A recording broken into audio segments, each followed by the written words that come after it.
여러분, 지난주에 6장 27절에 보면 이런 말이 기록이 되어 있습니다. 왕이 이르되 여호와께서 너를 돕지 아니하시면 내가 무엇으로 너를 도우랴 하는 말입니다. 여호와께서 너를 돕지 아니하시면 내가 무엇으로 너를 도우랴. 그만큼 아주 절망적인 그런 상황에 사람들이 처해 있었다고 하는 것을 말씀을 드렸습니다. 자기가 난 아이를 서로 순번을 매겨가지고 잡아먹을 수밖에 없었던 그런 때였습니다. 아람군이 사마리아 성을 포위하고 있고 그 성 안에 사는 사람들은 먹을 게 없습니다. 그런 현실입니다. 그런데 그때에 오늘 본문에 보면 성문 어귀에 납병 환자 4사람이 있더니 그랬습니다. 그 시절에 그렇게 어렵고 힘겨운 때에 성문 안에서 일어나고 있는 일들이 참혹한 그때에 성문 어귀에 4명의 납병 환자가 있었다는 겁니다. 어떤 사람들은 성 안에서 그 어려운 시절을 살면서 손을 잡고 견디겨내자 그러고 이기자 그러고 어떻게 해서든지 간에 이겨내기 위해서 이렇게도 해보고 저렇게도 해보고 그래서 사람이라도 얼굴이라도 쳐다보면서 그렇게 살아갔지만 거기서조차도 쫓겨나서 그 속에 섞이지 못하고 성문 어귀에서 아람 군사들이 포위하고 있는 그곳에서 숨어서 간신히 생명을 연장하고 있었던 사람들이 있었다는 겁니다. 납병 환자들은 사람들 속에 들어갈 수 없는 사람들이에요. 쫓겨난 사람들입니다. 국가가 위로해주고 국가가 격려해주고 국가가 세워줘야 될 사람인데 그 사람들 속에서 버림받은 사람들이 납병 환자들입니다. 그러니까 이 사람들의 형편과 처지, 그 사람들의 심정은 아무리 어렵고 힘들다고 하더라도 성 안에 있는 사람보다 더한 사람들이에요. 이 사람들이 우리가 이제 여기서 죽기를 기다리랴 아니면 저 성으로 가자. 그래서 쫓겨났지만 우리가 거기 가서 죽어야 되지 않겠느냐. 여기 있어도 우린 죽을 거 아니냐. 그런 이야기들을 나눕니다. 이걸 보면 분명히 성 안이 성 밖보다는 그래도 성문 어귀보다는 낫다는 거죠. 죽을 때 죽더라도 내 가족이 있고 내 친척이 있는 곳에 가서 죽자. 그런데 여기 가서도 죽고 거기 가서도 죽는다면 차라리 저 아람 군대에 가서 항복하고 거기서 먹을 걸 얻어먹는 게 차라리 낫지 않겠느냐. 죽을 때 죽더라도. 이런저런 얘기들을 나누게 된 겁니다. 그래서 이제 이 문둥병자 4사람이 진을 치고 있는 아람 군대의 진을 찾아가는 겁니다. 그런데 그때가 바로 해질 무렵이었습니다. 어둠이 찾아오는 그 시간에 이제 서서히 눈이 있어도 아무 소용이 없는 깜깜한 그런 칠흑 같은 밤이 오는 그때에 아람 진영에 놀라운 일이 벌어졌습니다. 그 아람 진영에 있는 사람들이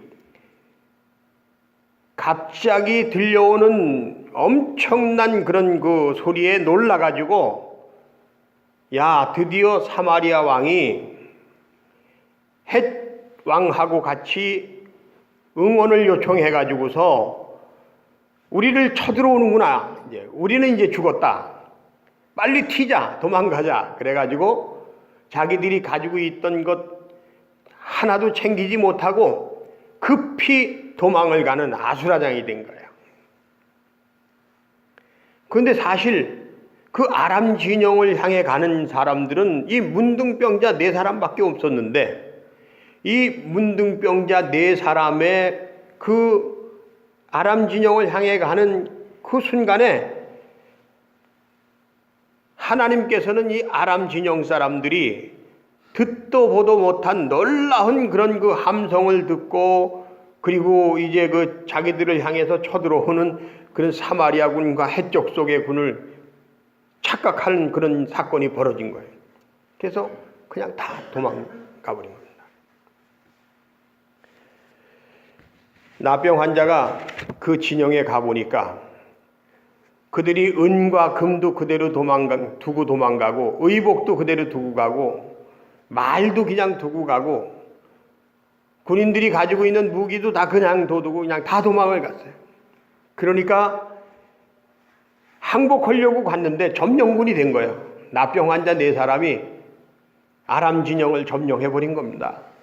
그래서 거기서 그동안에 줄였던 배를 채우고 은과 금을 주워서 감추고, 그러면서 이제 막 정말 참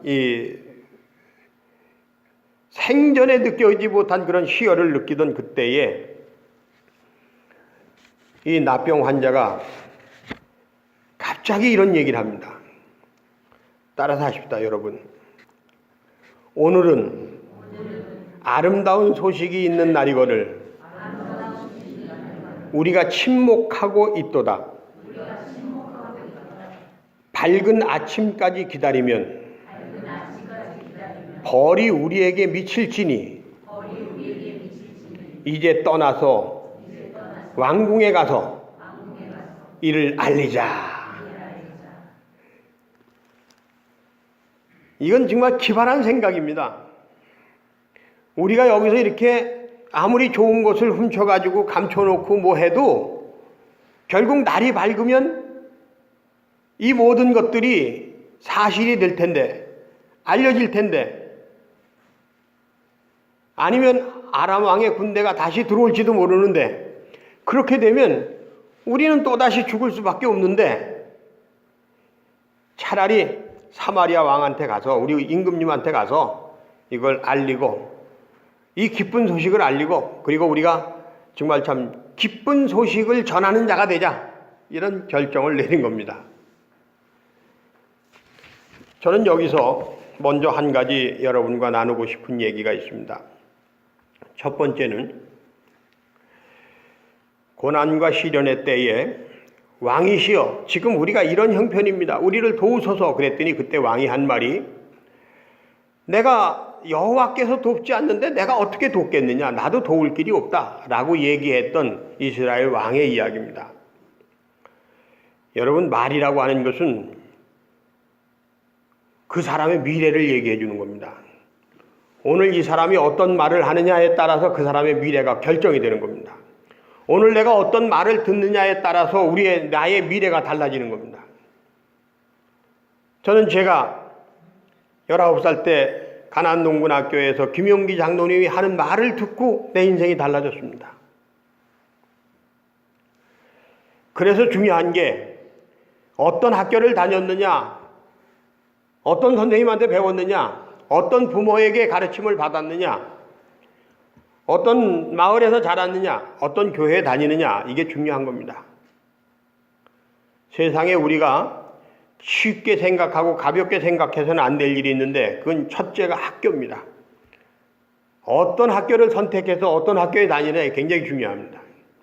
왜냐하면 말을 듣고 배우는 것이기 때문에 그렇습니다. 좋은 지도자를 만나야 됩니다. 우리 역대에 많은 대통령들이 있었지만 그 대통령들 가운데 사람들 앞에서 나와서 말을 할 때에 그 사람이 지도자로서의 말을 하고 있느냐, 아니면 정말 지도자로서는 해서는 안 될 말을 하고 있느냐. 어떤 사건이 있을 때 사람들에게 불안감을 주고 두려움을 주는 사람이 있는가 하면, 어떤 사건이 있을 때에 이거 우리가 헤쳐나가자, 잘해나가자, 이건 우리가 해낼 수가 있다, 걱정하지 말아라, 이렇게 얘기하는 지도자가 있는 겁니다. 근데 이 성경의 엘리사 때의 이스라엘 왕의 이야기를 들어보면 하나같이 하나님께서 돕지 않는데 나라고 무슨 재주가 있겠느냐, 방법이 없다, 이렇게 얘기하는 거예요. 그리고 오늘 본문에 보면 본문 이전에 보면 2절 말씀에 7장 2절 말씀에 엘리사가 그렇게 말하는 왕의 말에 맞대서 이제 내일 이맘때면 사마리아 성문에서 우리가 먹고 마시고 함께 이렇게 살아가는 세상이 다시 올 것이다, 이런 얘기를 합니다. 내일 아침 이맘때만 되면 우리가 밀가루를 사서 보리를 사서 그걸 가지고 사고 팔면서 정상적으로 살아가는 그 시절이 다시 돌아올 것이다, 이렇게 얘기하니까 그때의 왕의 한 장관이, 부하인 한 장관이 엘리사에게 이야기하기를 하나님께서 하늘에 창을 내신들 어찌 그런 일이 있겠느냐, 이렇게 얘기를 합니다. 이것도 장군이 할 말이 아니죠. 그런데 그때 엘리사가 뭐라고 얘기하는 거니? 반드시 그렇게 될 것이다. 내 눈으로 그렇게 되는 걸 볼 거다. 그렇지만 너는 그것을 먹지는 못할 것이다, 그렇게 얘기합니다. 이게 말이 얼마나 중요한지 몰라요. 그런데 하늘에 창을 내신들, 하나님께서 창을 내신들 그런 일이 있을 수 있겠느냐라고 했던 그 왕이 여기 오늘 본문에 보면 사람들의 발에 밟혀서 죽게 됩니다. 이게 기가 막힌 얘기입니다. 엘리사가 말한 대로 이 부정적으로 얘기했던 이 장관은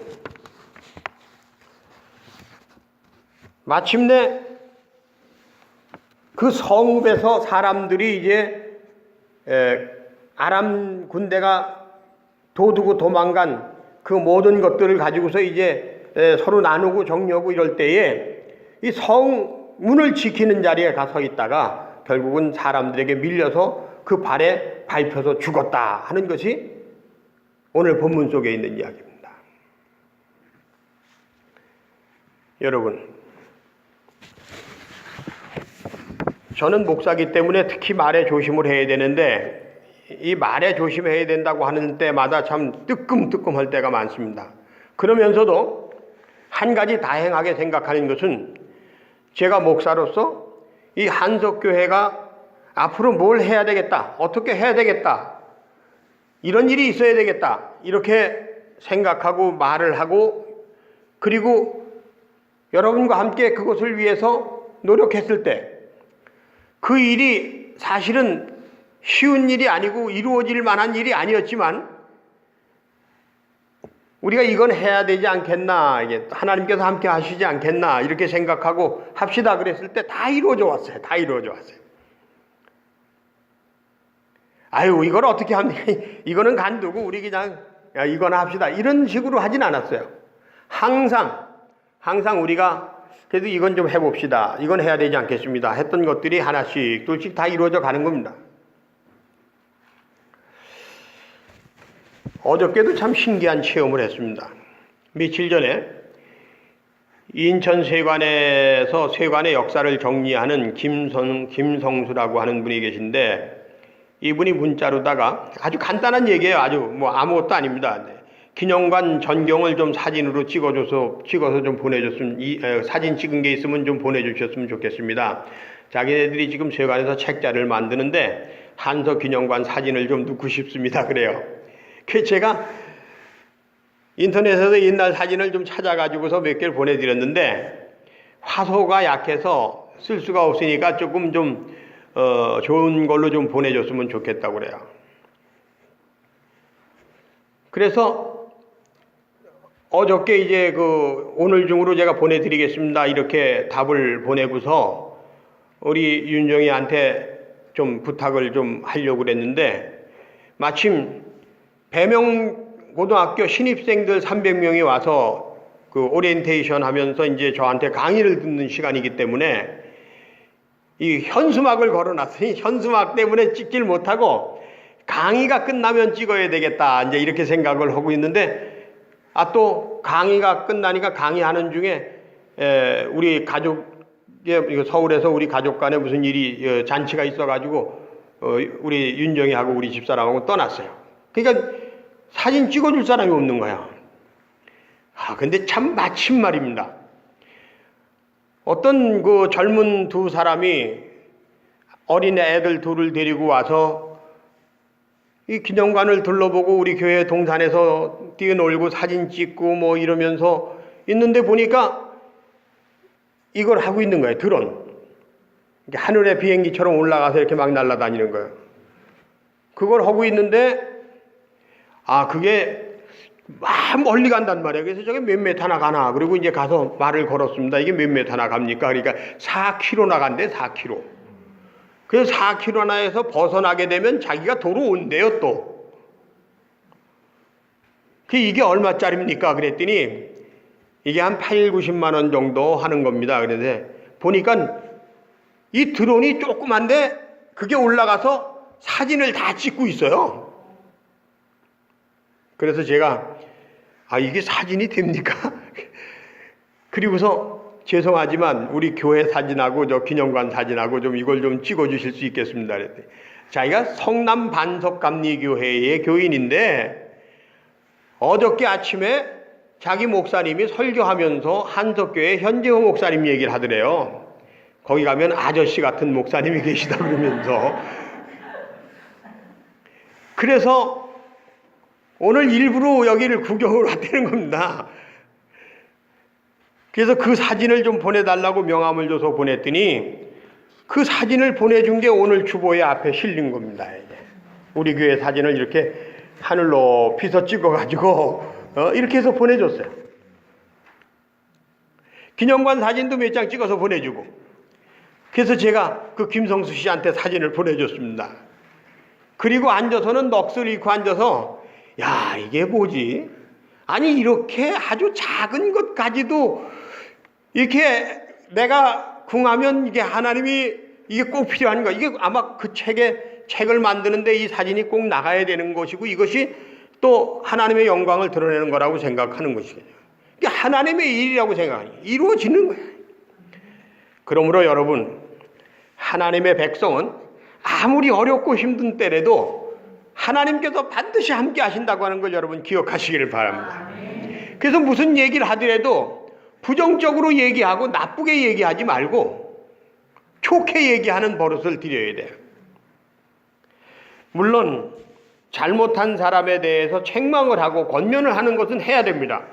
사람들이 듣지 않는 데서 말하면 안 된다고 그러는데 여러분 얼굴 보기 하기 어려운 얘기는 그냥 안 보는 데서 해가지고 들어가는 게 낫지 않아요? 그렇게 해서 멀어지든지 가까워지든지 그래야 될 거 아니겠습니까? 저는 그렇게 생각합니다. 오히려 침묵하지 말아야 될 때 침묵하는 것도 잘못이라고 생각을 해요. 어쨌든 그 얘기를 하자는 것이 아니라 이 이스라엘의 왕이라고 하는 지도자가 그리고 장관이라고 하는 사람이 백성들이 어렵고 힘든 상황 속에서 그걸 날 보고 어떻게 하란 말이냐, 그런 일이 어찌 있을 수 있겠느냐, 이렇게 얘기하는 건 잘못이다. 그래, 우리 한번 기도해보자, 하나님이 함께 하시겠지, 이렇게 얘기했어야 되지 않느냐 하는 이야기입니다. 엘리사가 그 어려웠던 때에 하나님의 사람답게 내일 이맘때면 모든 것이 회복되리라. 할렐루야. 이거 멋있지 않습니까? 내일 이맘때면 모든 것이 회복되지 않겠느냐. 그리고 마침내 그렇게 회복이 되었습니다. 2002년 월드컵 때 저는 그 바로 월드컵 직전에 제 동생 때문인가 하여간 무슨 일 때문에 미국에 갔었습니다. LA의 가족들에게 갔었습니다. 그래서 제 동생이 다니는 교회에 갔습니다. 주일을 맞이해가지고 아주 유명한 목사님이 거기서 목회를 하시는데 LA 오렌지 카운티에 있는 사랑의 교회라고 하는 교회인데 근데 그곳에서 목사님이 설교하시는데 이번 월드컵 때 이제 그걸 요약을 해서 말씀을 드리면 이번 월드컵 때 우리나라 선수들이 16강에 들어가면 내 손에 장을 지지겠다 그런 얘기를 해요. 우리나라 사람들은 기본기가 부족하고 우리나라 사람들은 뭐가 어쩌고 해서 절대 16강에 못 간다 이거야. 그러니까 16강에 못 간다는 얘기를 하려고 그러는 게 아니야. 이 사람은 목적은 딴 데 있어요. 그런 얘기를 하면서 그러므로 여러분 성도님들 신앙의 기본길을 잘 지켜야 됩니다. 교회를 잘 다녀야 되고 헌금 생활을 잘 해야 되고 봉사 생활을 잘 해야 되고 목사님을 잘 섬겨야 되고 이제 이런 얘기를 하는, 선교를 잘 해야 되고 이런 얘기를 하는 거예요. 신앙생활 잘 해야 된다고 자꾸 불을 지르는 얘기를 하는 거. 그것 때문에 올림픽 월드컵을 제물로 삼는 거야. 월드컵 얘기를 하고 싶은 게 아니야. 그런데 저는 그때 여러분들에게 그런 얘기를 했습니다. 그때도 아마 제가 이런 얘기를 비슷한 거라 했던 것 같은데, 이 월드컵에 참가하는 우리 대한민국 선수들은 전적으로 보나 뭐 여러 가지 면에서 볼 때 이번에 16강에 진입한다고 하는 게 어려운 일일 수도 있지만, 여러분 그의 가족들과 그리고 그를 지켜보는 사람들의 그 마음 그리고 그 압박감 이런 거를 생각할 때 그들이 얼마나 힘들겠습니까? 그리고 어려운 여건 속에서도 우리가 이번에 16강에 들어가서 이 의기소침한 우리 대한민국 사람들에게 힘을 좀 불어넣어줘. 그리고 그냥 열심히 땀을 흘리는데 여러분 우리가 그들을 위해서 기도해야 되지 않겠습니까? 아마 그렇게 얘기했던 걸로 생각이 납니다. 저는 그 생각을 해보면서 참 다행이었다 이렇게 생각을 합니다. 그러면서 오늘 저는 여러분들에게 여러분 아무리 어렵고 힘들더라도 힘과 용기를 잃지 말고 그리고 우리와 함께 하시는 하나님을 바라보면서 다시 한번 일어서는, 그래서 축복의 주인공이 되는 그런 사람들이 됩시다. 모든 사람들이 은혜의 때에 은혜의 주인공이 되는데 그 부정적인 말 한마디, 비신앙적인 말 한마디 때문에 사람들의 발에 밟혀 죽었던 한 장관을 생각하면서 잘못하면 우리도 그렇게 될 수도 있겠구나라고 생각을 하면서 교회에서 이루어지는 모든 일들, 교회에서 하는 모든 일들, 그리고 세상에서 이루어지는 모든 일들 속에서 우리는 좀 더 긍정적이고 그리고 용기 있는 그런 믿음의 사람으로서 우리가 살아가야 되지 않겠느냐, 그런 얘기입니다. 저는 어제 이곳을 찾아왔던 배명고등학교 신입생들에게 세 가지 얘기를 했습니다. 첫째는 사람이 세상을 살아갈 때 중요한 게 어떤 가치관을 가지고 살아가느냐 하는 게 중요하다. 그러므로 여러분들이 세상을 살아가면서 나는 불의를 멀리하고 정의를 가까이 하겠다 하는 가치관을 가졌으면 좋겠습니다. 그리고 두 번째는 여러분들이 정말 사랑하면서 살아가는 사람들이 좋겠습니다. 사랑이 이 세상에서 가장 중요한 것이다. 사랑의 행복이 있다. 이걸 생각하면서 살아가는 그런 사람이 됐으면 좋겠습니다. 이런 얘기를 했습니다. 두 번째는 인생의 성공과 성취는 한순간에 이루어지는 것이 아니라 복권 당첨되듯이 되는 것이 아니라 계단을 올라가듯이 한 발자국 한 발자국 그렇게 모든 일들과 싸우면서 내 길을 열어가는 것입니다. 그러므로 여러분들의 인생에 여러분 앞에 다가온 것을 버리지 말고 한 걸음 한 걸음 그것을 정복해 나가는 사람들이 되십시오. 여러분들은 이 배명고등학교라고 하는 고등학교를 들어가는데 이 고등학교 3년을 여러분이 정복해서 이 배명에서의 3년이 여러분이 것이 되게 하십시오 라고 하는 얘기를 했습니다. 그리고 세 번째는 여러분들이 인생을 살아가면서 여러분들의 미래에는 장밋빛만 있는 것이 아니라 여러분의 미래에는 여러분이 상상할 수도 없었던 여러분들이 원하지도 않는 그런 재난과 시련과 고난의 때가 있다고 하는 것을 꼭 생각을 하십시오. 그리고 그것을 이겨내기 위해서는 내가 죽어라 하고 공부를 해야 되고 건강해야 되고 지혜로워야 되고 다른 사람과 모든 관계가 좋아야 된다고 하는 것을 꼭 기억하십시오. 이런 얘기를 했습니다.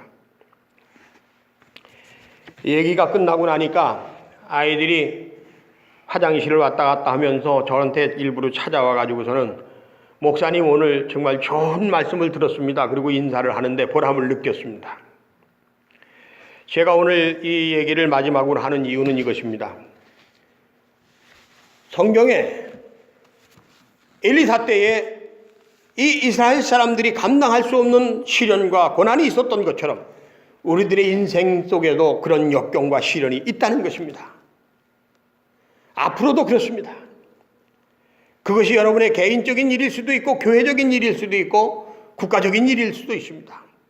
그렇지만 그 어떤 때라도 우리는 하나님을 바라보면서 하나님께서 반드시 회복시켜 주실 것이다 하는 고백을 노래하면서 살아가는 그런 사람이 되자, 어렵고 힘들 때에 불평과 불만을 얘기하는 사람이 아니라 적어도 4명의 문둥병자처럼 자기들이 돌봄을 받아야 되고 의지해야 될 공동체로부터 버림을 받았지만, 자기들이 누려야 할 권리를 박탈당했지만, 그러나 그럼에도 불구하고 나는 이 이스라엘의 공동체의 한 사람이라고 하는 생각을 가지고 책임만큼은 다하자, 그래서 이 아름다운 소식을 전하자라고 얘기했던 이 문둥병자들처럼 때로는 하나님이 나를 버리셨다고 생각할 때가 있더라도, 그러나 나는 하나님의 사람이다라고 하는 공동체의 일원이라고 하는 의식을 가지고